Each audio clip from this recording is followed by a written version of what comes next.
देख रहे हैं एचएस बिहार और मेरे साथ आज हैं देवी और वो कोई परिचय की मोहताज नहीं है, उनको सब लोग जानते हैं, बड़े-बड़े भोजपुरी सिंगर्स उसके बाद बहुत बड़े-बड़े मंचों पर इन्होंने काम किया है और गाना गाया है। सबसे पहले देवी आपका बहुत-बहुत स्वागत है एचएस बिहार में। बहुत-बहुत शुक्रिया और धन्यवाद आपका, आपने मुझे आमंत्रित किया इसके लिए। पहले आप बताइए आप कैसी हैं? ये कोरोना के दौरान कैसी चल रही है आपकी ज़िंदगी? बिल्कुल ठीक-ठाक हूँ मैं। मेरा भाग्य अच्छा है कि मैं ऋषिकेश में हूँ और ऋषिकेश का वातावरण बहुत अच्छा है और यहाँ पे मेरा आश्रम है। तो आश्रम होने की वजह से और दूसरी और एक और बात है कि मेरा पूरा परिवार यहाँ पे है। तो इस कोरोना काल में हम लोग पूरे परिवार के साथ हैं, तो कहीं न कहीं ये एक मजबूती प्रदान करता है और कभी-कभी डेफ़िनेटली हम लोगों को एक घुटन-सी ज़रूर होती है क्योंकि मेरी भी लाइफ़ बहुत ज़्यादा ट्रैवलिंग वाली रही है, स्टेज पे मैं ज़्यादातर जी, लोगों के साथ मेरा ज़्यादा इंटरैक्शन रहा है। तो अचानक एकदम लाइफ़ जो है 3-4 महीनों से बिल्कुल चेंज हो गई है। तो थोड़ी-सी कभी-कभी मैं मिस करती हूँ लेकिन मुझे पूरी उम्मीद है कि ये एक समय है और कुछ समय बाद everything will be fine.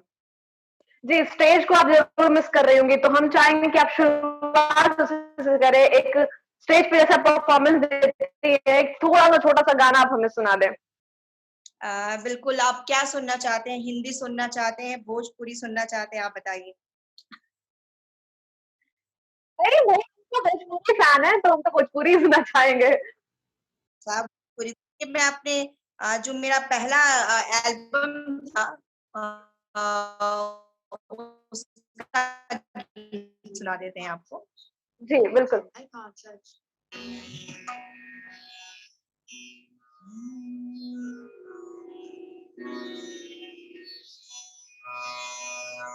I hope कि आपको आवाज़ ठीक-ठाक से आ रही है, कनेक्शन अब ठीक-ठाक है? अभी अभी आवाज़ ठीक से आ रही है, बीच में थोड़ी गड़बड़ हो गई थी।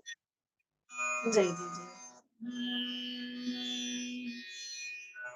बहे के पुरवारामा बह गइल पाछुआ सजनावा रे बहे के पुरवारामा बह गइल पाछुआ सजनावा रे बह गइल सीताला बेयार मोर सजनावा रे बह गइल सीताला बेयार सावन में बदरा बरसे सजिया डासा वे रामा सावन में बदरा बरसे सजिया डासा वे सजना रे लग गईल रतिया जे नींद मोर सजना रे लग गईल रतिया जे नींद बहे के पुरवारामा बह गईल पाछुआ सजना रे बहे के पुरवारामा बह गईल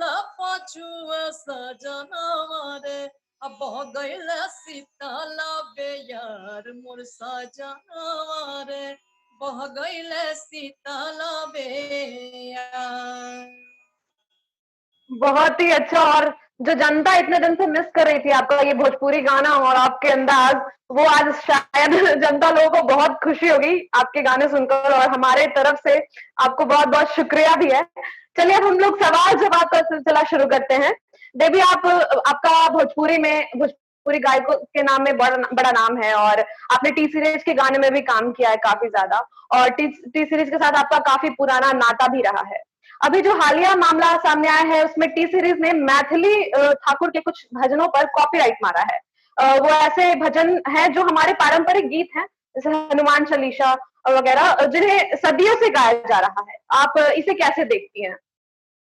नहीं पारंपरिक जो भी गीत होते हैं वो तो सबके लिए होता है, उसपे किसी का राइट नहीं हो सकता है। तो अगर टी हाँ, सीरीज कुछ किसी पारंपरिक गीत को जैसे हमारे जी, छठ के गाने परंपरा से गाते चले आ रहे हैं जी, या जो हमारे संस्कार गीत हैं जो कि हम लोग गाते हैं बचपन से गाते हैं जैसे अभी मैंने गाया बही के पुरवा रामा तो इस पे जी। किसी का अधिकार नहीं है क्योंकि ये सबके लिए है और मुझे नहीं लगता है कि किसी भी कंपनी को ये हक है कि जो पारंपरिक गीत हैं उसपे उसपे क्लेम करने का। तो मैथिली ठाकुर पर ये जो क्लेम किया गया है वो थिंक आपको नहीं लगता कि वो सही है? उनके गानों पे कॉपीराइट मतलब कॉपीराइट लगाया गया है टी सीरीज के द्वारा, तो वो कहीं से आपको सही नहीं लग रहा? पूरी जानकारी मुझे नहीं है कि वो किस तरह के जी, गाने हैं। इसके लिए तो जी। दोनों पक्षों को देखना ज़रूरी है कि मैथिली जी के जो कौन-से गाने की बात वो कर रही हैं। तो जब मुझे इसकी पूरी जानकारी मिलेगी तो मैं उस पे टिप्पणी कर सकती हूँ। जी, बिल्कुल। और सुशांत के मामले में आप क्या कहना चाहेंगे? क्योंकि नेपोटिज़्म तो हर जगह है, या कितना सही है और कितना गलत है? क्या भोजपुरी में भी नेपोटिज़्म चलता है? देखिए, इस तरह जो भाई भतीजावाद जिसको कहते हैं, ये हर जी, जगह है, हर क्षेत्र में है, पॉलिटिक्स में भी है और जी, बिल्कुल। पैर खींच के या फिर लोग एक-दूसरे से ईर्ष्या करते हैं। ये सिर्फ कला ही क्षेत्र में नहीं है, हर क्षेत्र का शोषण करते हैं, उनके साथ गलत किया जाता है। तो ये this is the part of society. Society में ऐसे कुछ लोग होते हैं जो पैर खींचते हैं, लेकिन यही तो हमारी चुनौती है कि उस उन परिस्थितियों में भी हम अपने आप को कितने अच्छे से प्रस्तुत कर सकते हैं या कितने अच्छे से अपने जी, आप को रख पाते हैं, साइकोलॉजिकली कितने खुश रह पाते हैं। तो ये ज़्यादा इम्पोर्टेंट है और ये बहुत ही नेचुरल है कि लोग एक-दूसरे के साथ पॉलिटिक्स करते हैं। मेरे साथ भी हुआ है और मैं हमेशा इस चीज़ को महसूस करती हूँ कि पॉलिटिक्स है, लेकिन पॉलिटिक्स होने का मतलब ये नहीं है कि इंसान एकदम हताश हो जाए। इसको एज़ अ चैलेंजेस लेना चाहिए। सुशांत सिंह राजपूत हमारे बिहार के ही थे, और उसके बाद एक बहुत बड़ा लॉस है हमारे लिए, क्योंकि वो सिर्फ एक एक्टर नहीं थे, वो बहुत ही अच्छे व्यक्ति भी थे। तो इस पे आप क्या कहना चाहेंगी कि उन्होंने ऐसा कदम उठाया, इसके पीछे क्या हुआ होगा? क्या नेपोटिज़्म ही सिर्फ रीज़न है? देखिए ये तो बहुत ही बड़ा लॉस आपने डेफ़िनेटली कहा और इतनी कम उम्र में किसी जी, का किसी के पिता या उनके परिवार के लिए बहुत बड़ा सदमा है और जब कलाकार होता है वो तो हर व्यक्ति से जुड़ा होता है। उनके करोड़ों फैन्स आज मतलब हताश हो चुके हैं इस उनके ये जो उनका निधन हुआ है जी, इसके और उन्होंने एक बॉलीवुड में एक बहुत बड़ा स्थान बनाया था अपना और उसके बाद इस कम उम्र में उनका निधन होना लोगों को ये डाइजेस्ट नहीं हो पा रहा है। जो मुझे लगता है देखिए जो मुझे मीडिया से पता चला कि वो डिप्रेशन के मरीज थे, यानी कि वो मनोरोगी थे और उनका इलाज चल रहा था और वो काफ़ी मेडिसिन भी ले रहे थे। तो इस स्थिति में भी कई बार जो पेशेंट हैं, वो जो डिप्रेशन के पेशेंट होते हैं, कई बार वो सुसाइड कर लेते हैं। लेकिन लेकिन इसमें जी, एक मिनट उसके हुँ, लिए जो एक्सपर्ट हैं, जो डॉक्टर्स हैं, उनकी राय बहुत ज़रूरी है। अ, हम मतलब इसमें जो एक्सपर्ट जो मनोचिकित्सक हैं, उनकी राय जाननी चाहिए। कुछ लोगों का कहना है कि ये मर्डर है। तो जी, अगर ये मर्डर भी जो जाँच एजेंसियाँ हैं, जो इसके एक्सपर्ट हैं, वो इस बात को बता सकते हैं कि ये मर्डर है या सुसाइड है। तो मुझे लगता है कि इसमें डॉक्टर्स की राय लेनी बहुत ज़्यादा ज़रूरी है और दूसरा जो जाँच एजेंसियाँ हैं, उनकी राय लेना बहुत ज़रूरी है। क्योंकि जो एक लेमैन है, जिसको इस केस के बारे में पता नहीं है, वो बहुत जल्दीबाजी में कोई टिप्पणी करना मुझे लगता है कि जी। ये उचित नहीं है। इसमें डेफ़िनिटली एक्सपर्ट्स की राय लेनी चाहिए। जी, उनके डिप्रेशन को लेकर बातें तो निकल रही थी, लेकिन ऐसे में बहुत सारे लोग कहना है कि ये भी प्लान किया गया है झूठ-मूठ का उनके ऊपर, कि उनको डिप्रेशन था, ऐसा कर मतलब ये भी प्लान, ऐसा लोगों का कहना है। और पूरी जनता जो है, पटना की जनता, बिहार की जनता खास तौर से पूरे फेसबुक पे, हमारे फेसबुक पे भी बहुत सारे कमेंट्स आते हैं कि सीबीआई जाँच होनी चाहिए। और ऐसे में जनता को लग रहा है कि मर्डर ही है। तो ये बातें जो आप कह रही हैं, आप बिल्कुल सही कर रही हैं कि ऐसे में जल्दबाजी में टिप्पणी देना बिल्कुल सही नहीं है। लेकिन बहुत सारे जो अभिनेता हैं, शेखर सुमन भी बीते दिनों आए हैं, उनका भी कहना है कि मर्डर ही है। बहुत सारे बॉलीवुड एक्टर्स का भी कहना है कि ये मर्डर ही है। जी, हाँ, देखिए मर्डर है या सुसाइड है, ये तो डेफ़िनिटली एक्सपर्ट बता सकते हैं। जी कोई भी बिल्कुल। क्षेत्र का आदमी कैसे डिसाइड कर सकता है कि ये मर्डर है कि सुसाइड है? ये तो जो अ, जाँच एजेंसियाँ हैं, वो बता सकते हैं और अगर वो डिप्रेशन की दवा खा रहे थे, ये उनका परिवार बता सकता है। जी, उनके साथ बिल्कुल। रहने ये जानकारी दे सकते हैं कि वो क्या वो सही में मनोचिकित्सक के क्या दवा ले रहे थे या नहीं ले रहे थे? क्या वो मनोरोगी थे कि नहीं थे? ये तो उनके उनके परिवार वाले ही बता सकते हैं। तो मुझे लगता है कि जो तथ्य है, जो रियल तथ्य है उसके करीब जाना बहुत ज़्यादा ज़रूरी है और हुँ। कई लोगों को एज़ ए व्यूअर्स बताना चाहूँगी कि जो मेरा एक्सपीरियंस रहा है, कई बार जो डिप्रेशन के मरीज़ होते हैं वो कई बार आत्महत्या करने करने की सोचते हैं। क्योंकि मेरे परिवार में भी कुछ लोगों को डिप्रेशन है, तो मैंने उनको करीब से देखा है। तो वो वैसी स्थिति में परिवार वालों को कभी भी अगर कोई पेशेंट है जिसकी दवाई चल रही है मनोचिकित्सक के साथ, उसको कभी भी अकेले नहीं छोड़ना चाहिए क्योंकि वो व्यक्ति कभी भी सुसाइडल टेंडेंसी का शिकार हो सकता है। और बाकी तो मैं बस इतना ही कहना जी हाँ, चाहूँगी बिल्कुल। सुशांत जी के मैटर में कि इसकी प्रॉपर जाँच होनी चाहिए, डॉक्टर से परामर्श लेना चाहिए कि क्या हो सकता है और जो एक्सपर्ट हैं, जो जाँच करते हैं, जाँच एजेंसियाँ हैं, उनकी राय महत्वपूर्ण है इस मामले में। हालाँकि हम चाहते हैं कि सुशांत अब जहाँ भी हो अपनी माँ के पास हो या फिर कहीं भी हो, उनकी आत्मा को शांति मिले।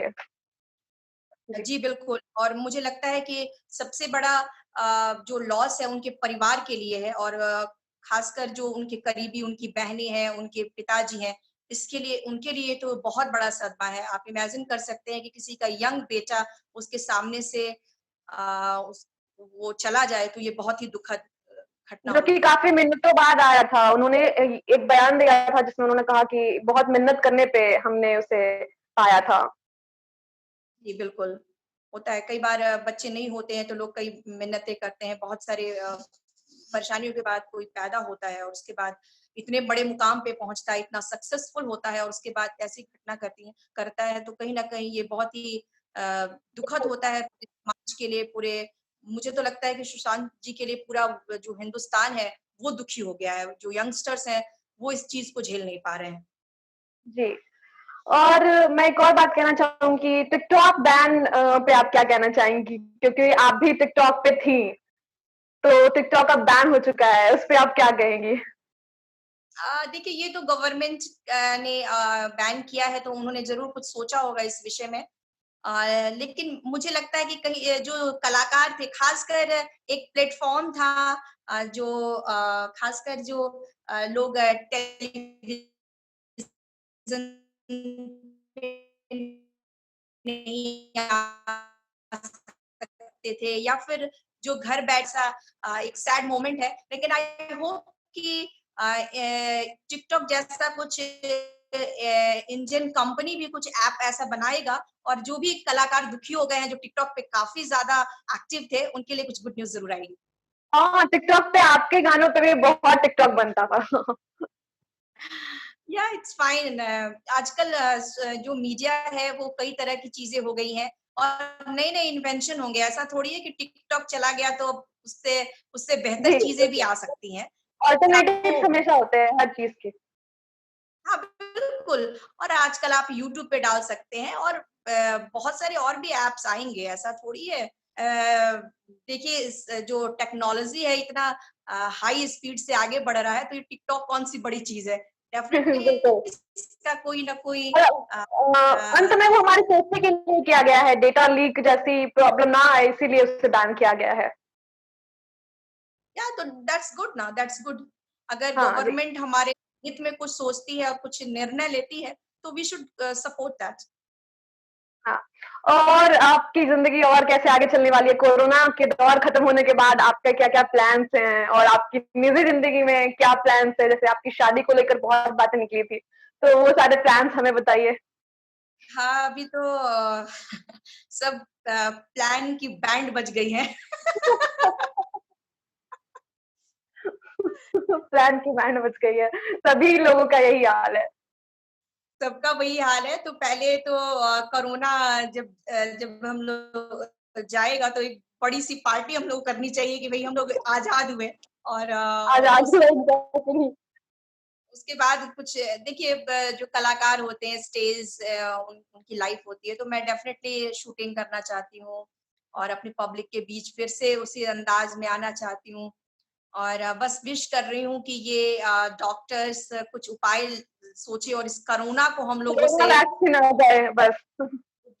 करें, क्योंकि अब जो है वो कोरोना काफ़ी दिन तक हम लोग के मतलब साथ रहे और कितने दुखद घटनाओं से लोग गुज़र रहे हैं। इकोनॉमी जी, इतना नीचे गया है और ख़ासकर जो मज़दूर वर्ग है, वो काफ़ी सफ़र किया इस दौर में। आप देख सकते हैं कि किस तरह लॉकडाउन से की वजह से बहुत प्रॉब्लम में वो लोग भी आ गए। बिल्कुल कोरोना से बचाने के लिए जिस तरह से लोगों को लॉकडाउन किया गया, उसमें कई सारे लोगों की नौकरियाँ चली गई, छोटे-छोटे जो जॉब्स थे, वो चले गए और जिससे लोगों ने बहुत सफ़र किया है। तो आई होप कि ये जल्द से जल्द जाए, उसके बाद से हम ट्रैवल करना चाहेंगे, फिर से वही जो नॉर्मल लाइफ़ अपनी होती है, दोस्त यार के साथ मिलना-जुलना, ये सारी चीज़ें स्टार्ट करना चाहते हैं। जी, बिहार आइए फिर हमारी भी मुलाकात होगी। बिल्कुल, बिल्कुल, बिल्कुल। आज के लिए इतना ही और आपका बहुत-बहुत शुक्रिया हमारे साथ जुड़ने के लिए। आपका दिन शुभ हो और आगे हम भी मना रहे हैं कि कोरोना जल्दी से जाए, उसके बाद बाकी सब कुछ नॉर्मल हो जाए, ऑन ट्रैक। बिल्कुल, बिल्कुल। थैंक यू सो मच आपने मुझे आमंत्रित किया। और भी खबरों के लिए आप हमारे साथ जुड़े रहें, ऐसे ही इंटरेस्टिंग इंटरव्यूज़ हम आपको देते रहेंगे। देवी हमारे साथ फिर से जुड़ेंगी और इस बार हमारे साथ फिज़िकली जुड़ेंगी सामने-सामने। तब तक के लिए बहुत-बहुत धन्यवाद।